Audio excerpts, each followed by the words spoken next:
और गोविंदपुर में रानी कुमारी को रख करके घर बनवाया SIC शंकर प्रसाद ने। मेरे साथ में डिवोर्स दिलवा दिया उन लोग से मिल करके, और मेरे साथ में बहुत अत्याचार हुआ। 2007 से हम परेशान हैं।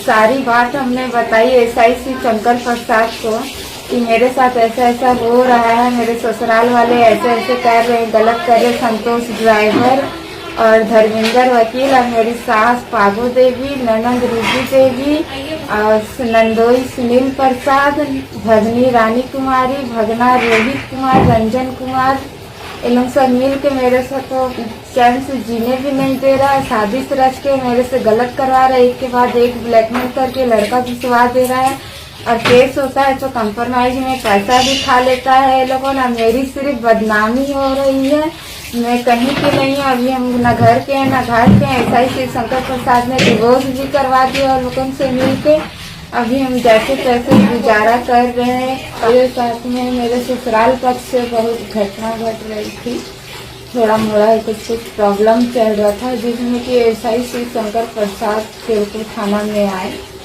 ये केस हुआ था लड़का के जरिए, तो थाना में गई तो मेडिकल जांच के लिए मुझे रखा गया। मेरे हस्बैंड ने साथ नहीं दिया, और SIC शंकर प्रसाद ने दूसरे दिन अपने घर लेकर के गए। 7-8 बजे रात को लेकर के गए क्वार्टर में, परसी भी क्वार्टर में लेकर जाने के बाद में यहाँ पे कोई नहीं था। हमने हल्ला किया, चिल्लाया, तो बोला हमने तुम्हें फोटोकॉपी देने के लिए बुलाया है। फिर मैं गई वहाँ पे, साथ में मैं पहला केस था, मैं समझ नहीं पाई, मुझे उन्होंने लेकर गया, जबरदस्ती जबरन गलत किया मेरे साथ में, हल्ला। वहाँ से 3 बजे भोर में उन्होंने निकाल दिया मुझे, रात के 3 बजे भोर में निकाल दिए। वहाँ से निकल के पूछते गई मैं, तो वहाँ पे एक और पुलिस वाले थे, और संतोष ड्राइवर था टेम्पू में, जो कि जंगल में ले जा करके वहाँ बड़ा बड़ा पत्थर था। तो मैं डरी हुई थी कि गलत करके लोग मेरे मुंह में पत्थर फेंक देगा तो मैं मर जाऊंगी, जिसके चलते डर से वो लोग के कहने पर रही। और उसके बाद में उन्होंने भी जबरदस्ती गलत किया। फिर भी मैं पूछते वहाँ से आई। आने के बाद में स्टेशन तक आई। स्टेशन से आने के बाद स्टेशन से भी रास्ता पूछने के बाद में जेमको महानंद बस्ती तक आई मैं। वहाँ तक आने के बाद में मेरे पति ने कभी पूछा नहीं कि क्या हो रहा तुम्हारे साथ में, क्या नहीं। 2 दिन तक बेहोश रही मैं।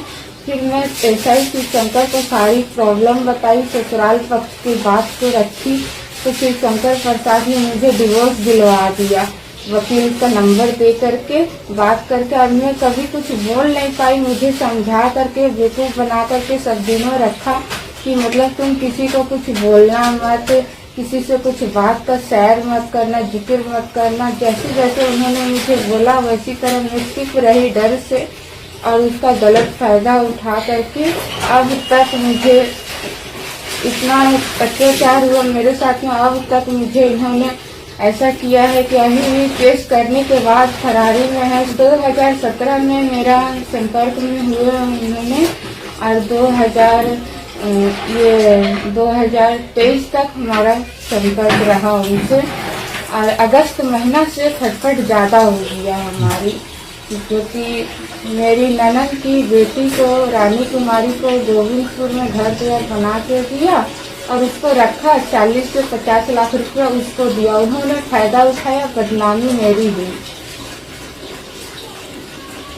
मैंने SP ऑफिस गई थी, तो सबसे पहले सिटी SP से मिली। मैं सारी समस्या बताई, ऐसी ऐसी बात है, मैं गरीब हूँ। सिटी SP साहब ने 2 दिन का मुझे मौका दिया था समझने को। बोला कि SIC शंकर प्रसाद तुम बुलाओ और तुम भी आओ, आकर को दोनों को समझाते हैं। फिर शंकर प्रसाद ने नहीं आए।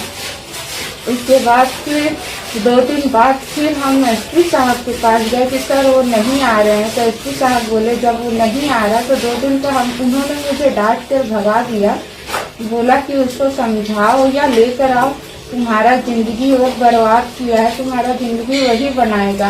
ये बोल करके उन्होंने मुझे समझा करके डांट करके भेज दिया। प्रभात कुमार के माध्यम से केस हुआ है। उन्होंने मुझे बोला और मैं भी बोली केस करूंगी, तो केस हुआ है, लेकिन अब तक पकड़ा। मैं 2018 महीना में की थी और अभी 11वां महीना चढ़ गया है।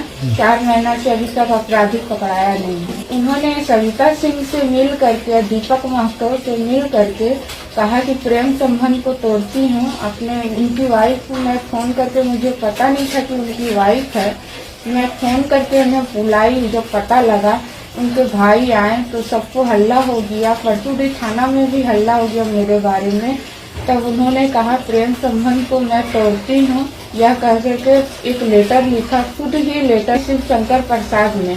फिर उसके बाद मैं बहुत डरी हुई थी। मेरे साथ में मारपीट करता था, गला दबा देता था, तो मैं डरी हुई रहती थी कि कहीं मुझे इन्होंने मार के फेंक ना दे। यही विनती है सभी प्रशासनों से, सभी जनता से, सभी पब्लिक से मेरी यह विनती अपील है कि मुझे इंसाफ चाहिए।